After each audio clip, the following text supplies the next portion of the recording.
তারা বলেছে শাপলা নাকি রাষ্ট্রীয় প্রতীক। আমরা তাদেরকে বলেছি যে রাষ্ট্রীয় প্রতীক আসলে কি সেই বিষয়টি ব্যাখ্যা দেওয়ার জন্য শাপলাকে কেন তারা রাষ্ট্রীয় প্রতীক বলেছে, অথবা রাষ্ট্রীয় প্রতীক বলে শাপলাকে বলে কেন তারা এই ধোঁয়াশাটা সৃষ্টি করেছে। এই ধূম্রজাল সৃষ্টির মাধ্যমে তারা রাজনৈতিক অঙ্গনে নতুনভাবে একটা বিতর্কের সৃষ্টি করেছে এবং বলছে আপনারা সমাধান কল্পে আমরাও আপনাদেরকে ড্রাফটিংয়ে হেল্প করব, আপনারা একটা পলিসি গাইডলাইন করুন, যে গাইডলাইন অনুযায়ী অতীতে যারা প্রতীক পেয়েছে তারাও এই গাইডলাইনের অধীনে আসতে হবে। যদি প্রতীকের মধ্যে ধান থাকে তাহলে প্রতীক যদি আপনার রক্ষা করতে হয় তাহলে ধানকেও রক্ষা করতে হবে, তারাকেও রক্ষা করতে হবে। আর যদি আপনি প্রতীক শুধু অনলি শাপলা চিন্তা করেন তাহলে সেই বিষয়ে আপনার হলো লিগ্যাল ওয়েতে ব্যাখ্যা দিতে হবে। বাংলাদেশে আসলে গণতন্ত্র নাই। বিএনপি যে গণতন্ত্র বলে, এই গণতন্ত্রের মধ্য দিয়ে আসলে জিয়া ফ্যামিলির কয়েকটা লোক ক্ষমতায় যেতে চায়, পিপলের এম্পাওয়ারমেন্ট হয় না।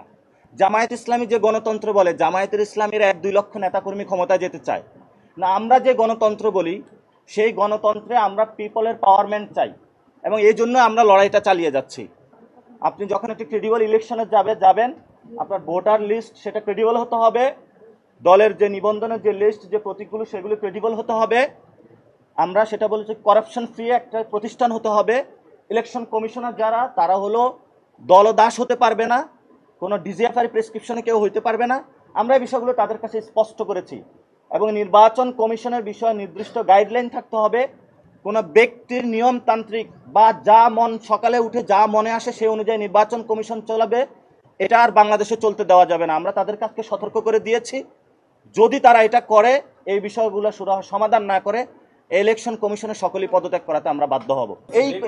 এই কমিশনের অধীনে আমরা কিভাবে ভোটও যাব যদি এই বিষয়গুলো সুরাহা না করা হয়? আমরা তো ওয়ে আউট দেখাচ্ছি, আমরা বলতেছি না যে এই ইলেকশন, আমরা তো এই ইলেকশন কমিশনে সবার পদত্যাগের জন্য আসি নাই।